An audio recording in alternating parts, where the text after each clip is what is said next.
So, yak potoba. So, there is some short reactions I want us to talk about about the IBB's new book that raised a lot of dust. But before we continue, I want us to first of all hear from a very dark man. There is a lot of reactions you will hear from this video, like Aisha Yusuf, like somebody Apoti, and our internal leader Ojuku. What he said then that later come out now by those who planned that coup then. Let's hear from a very dark man first of all. Please don't forget to subscribe to this channel and also turn on your notification button and also share this video massively. Let's watch. All right, so the news says Ohaneze seek apology of 10 trillion naira compensation from Tinubu. Well, I don't think it's supposed to be to Tinubu. It's supposed to be to the federal government. Yes, the Igbo people need apology from the federal government. Because if IBB's book is revealing that waiting we think say na Igbo coup will lead to the Biafra war, will lead to the dying of a lot of Igbos, the starvation of a lot of Igbos, the disastrous impact to their tribe. Do you understand? If at the end of the day, IBB's book is telling us that it's not the Igbo coup, then it's crazy. You understand? The federal government needs to apologize to these people. By now, sir, to be very honest, normally, the whole country is supposed to be on the streets. They're supposed to do a protest because of this book. They're supposed to do a protest and demand that the federal government apologize to the Igbos.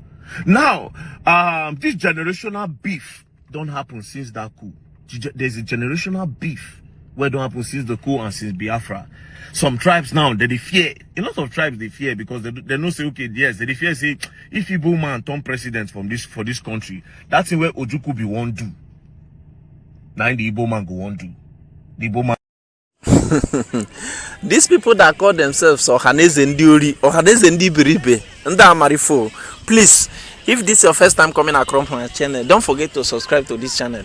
Turn on your notification button and also share the video massively.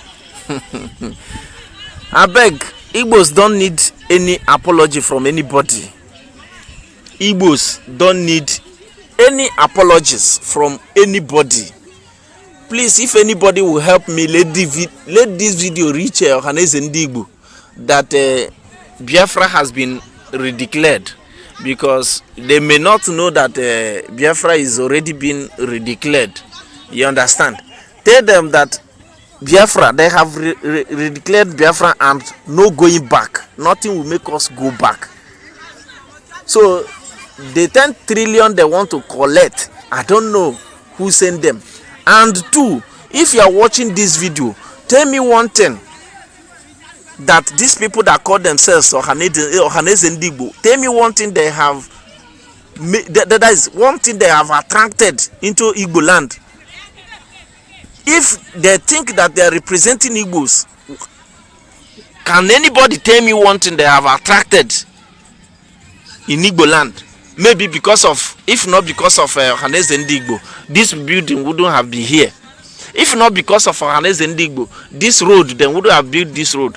If not because of Ohaneze Ndi Igbo, they wouldn't have released Mazen Nnamdi Kanu. If not because of Ohaneze Ndi Igbo, P2B wouldn't have reclaimed his presidential mandate.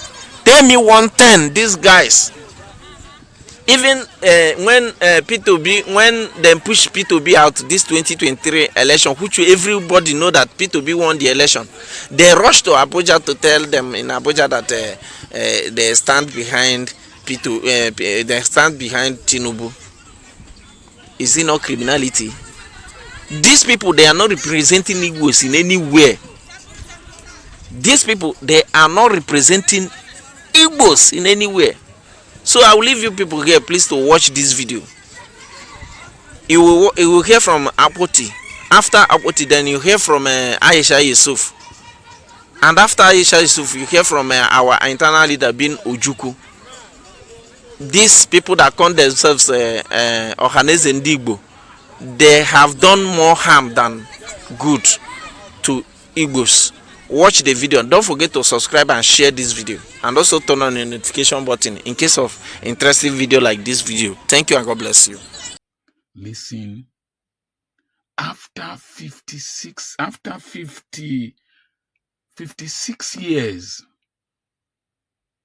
somebody was bold enough to say that it wasn't an Igbo coup in 1966 that killed the then Prime Minister, that subsequently led to the Civil War. I was 7 years old in 1966. I started listening to radio very early. I started reading newspapers very early. So I followed the sequence of events to an extent. Listen, there's something called schema. Schema is the files in your brain based on information that you have heard that forms the framework for your analysis and response to information and to people. And so a great percentage of people of northern extraction had the impression that the Igbos were the ones who planned the coup. And it has turned out to be untrue from Babangida's reports and from the reports of several others, including Chukwuemeka Odumegu Ojukwu. I have lived with the Igbos. They are not the picture your evil fathers painted for you or painted to you that is determining your reaction to them. There might be few unscrupulous people just like in every other tribe, but the Igbos are very, very patriotic citizens. Imagine the number of people that died during the Civil War. Imagine the starvation of children. Imagine abandoned properties. Imagine those killed in the north. Pregnant women, their bellies were opened and children were exterminated. That's one of the greatest evils we ever committed in this country. And we must apologize to the Igbo nation. We must compensate them. And if they are saying they don't want to be in this country, they have a solid point. Let me just continue with this video. Let me not break the videos up. Hello everyone. You know, all of this talk about Ibrahim Babangida's book, have just been, for me, there's this anger.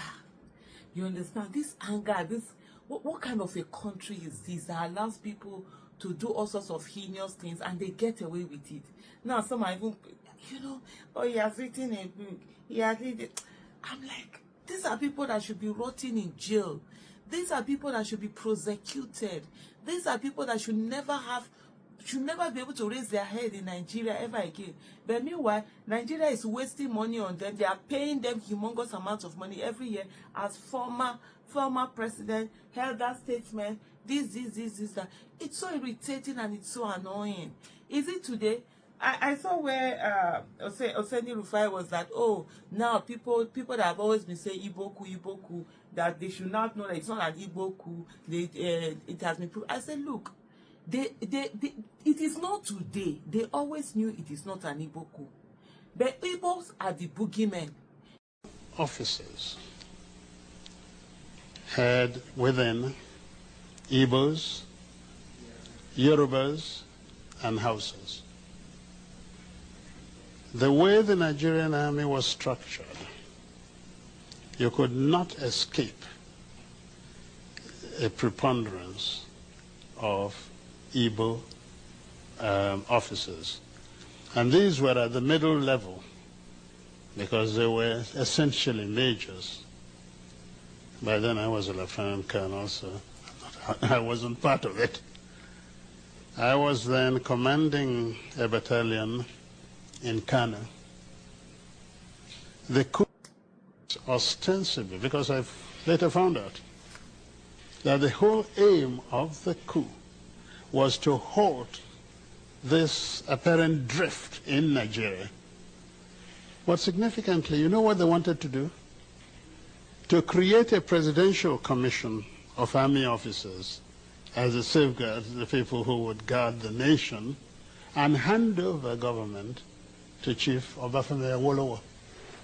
The idea was to release him from prison, make him prime minister, and in the hope that Nigeria would become a better place. That is actually how. So it was really the Yorubas and their leader that were going to benefit. Oh, absolutely. From the coup, not the insinuation that he was an Igbo coup. No, certainly not. Okay. Certainly. Your Excellency, we have And not only that, and I think because a lot of things have been said about this. Yes. Who actually halted the coup? Aguiyi Ironsi in Lagos, an Igbo. Emeka Odumegwu Ojukwu in Kano, an Igbo. The Igbos halted the coup. How can it be at the same time an Igbo coup halted by Igbos? There's something odd about that. Thank you, Your Excellency. The next question is,